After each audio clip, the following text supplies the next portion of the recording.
For the last segment of our pilot podcast episode, let's go out with a bang here. I'm going to take a couple of requests, going to answer a couple of requests that we got from the forums. Actually, these were from a little while ago. And the first one we're going to talk about is putter fitting. Okay. M-Ship from the forums, somebody's been on the forums a long time and posts quite a bit, and who is recovering, hopefully well, from a recent injury. Wrote in and wanted just to know a little bit more about putter fitting and the right process for doing that, and just to make sure that somebody gets set up properly with the right putter. We always spend a lot of time, it seems, now on fitting people for irons and drivers, but a little bit less discussion when it comes to putters, and it's got to be pretty important when you consider the margin for error in a putt. Sure. Yeah, putting is huge, and unfortunately, it's kind of been dictated by the fact that the manufacturers decided that everybody should have a 35-inch putter. It's just cheaper for them to make them all the same size, and that's what they do. And how they determined that 35 inches was the right size is a complete mystery to me. It's like saying everybody should wear a size 9.5 shoe. It's completely nonsense. And same thing with the irons. Obviously, we do a lot of custom fitting for irons, and almost everybody has irons that are too long for them. So with putters, it's the same deal. Now, you're pretty tall, so you may be able to fit into it. How tall are you? Almost 6'3". Okay, so 6'2", 6'3". So you're a tall guy, and a 35-inch putter, once we go through this, you'll probably see that you will probably barely fit into a 35-inch putter. You have long arms, and so all of that stuff when we do putter fittings is based on the golfer's build, but we'll set you up and see what happens. So the first thing I want you to do, go ahead and we'll go kind of down the line here. I'm going to grab a ball or two. So everybody knows, I got this putter last year with my putter I had at the time got broken. When I purchased this, I did not have it fit for me, so I'm actually looking forward to this and see if I've got something that fits right. Let's turn you around the other way, actually, so they can see down the line here. It's perfect. You actually have good posture. You have a good setup here. So with your putter, the first thing that we would check is just making sure that your eyes are in a decent position, assuming you have everything else is okay. And you're not too bad, but your eyes are a little bit outside, okay? Now, what we see in most golfers is that they tend to stand way more upright than you are, okay? Now, being really tall, you probably learned because you didn't have clubs perhaps that were long enough or what have you, so you may have ended up in a different scenario, but the most common scenario that we see is that they stand really, really upright because the putter is so long, and so their shoulders get elevated, and so they get into this position, and now they're trying to rock their putter with their shoulders like this. So you're actually set up okay, but the trick for this is let me borrow that from you. I always take the putter away and tell the person to get set up in the posture that we advocate. Obviously, we want the weight balanced over the ankles. We're going to have hinge from the hip. We're going to be in the box, so our shoulders are going to be retracted so that we can rock our torso, rock our shoulder blades back and forth to do the majority of the putting stroke. So that's how you get rid of having a really handsy stroke and all these things. It all starts with posture. So I would have you set up first. So is there anything dramatically different from like setting up to a regular iron shot? Not really, no. I'd always have you stand straight up first, so I'll have you get in the box. So go ahead and shrug your shoulders straight up and straight down. And we were just talking about this just a moment ago. So you had another request for getting in the box. So this would be a simple place to cover it. Right.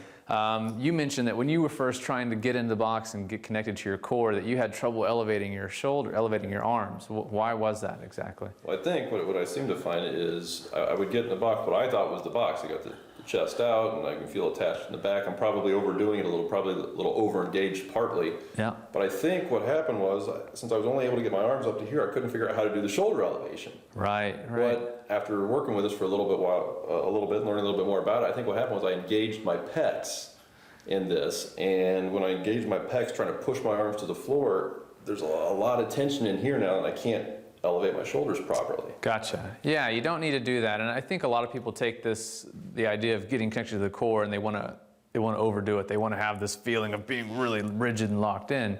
It's not like that at all. It's a simple shrug your shoulders up, straight up towards your ears, and pull them straight down, and let them and pull them back a little bit so that you do have your chest up. You got to pull your belly button in. And so once you're in neutral posture, it's not that you're trying to pull your hands down as far as you can go. Obviously, you're not going to be able to move. You're going to be rigid and tense. And so what you should feel is that your shoulders are just back, but your arms are completely relaxed. They're just neutrally hanging from your shoulder sockets, so it's no problem to raise your arms. So yeah, if you feel like you're trying to flex like Arnold or something, you're definitely overdoing it. So once we get you in good posture, so we get you in the box, then we have you hinged from the hip. And most people will tend to kind of bend from the waist here. So why don't you show what that looks like? Go to the top and just kind of, yeah. That's how most people set up. And so his belt's going to be pretty level here. And eventually, he's going to feel a lot more strain here. Already. Okay? So now let's stand up and let's actually hinge from the hip. As he hinges from the hip, notice his belt's going to angle down a little bit. This is just keeping his spine in neutral. And now his arms can hang down and his shoulder blades are retracted here. And now he can simply learn to stroke the putter by just pulling his shoulder blades back and forth. And that's what creates the basic movement. So he gets rid of getting a handsy, armsy stroke and allows the hands to just do fine tuning and correction and releasing and those types of things. So once you're in that posture, what I'll do is I'll then bring the putter up to somebody, but I have them stay in their posture and don't try and grab the putter from me, let me bring it to you. And then what we'll find is that's your ideal posture. And now to bring your hand on the putter, this may even be a little bit short for you.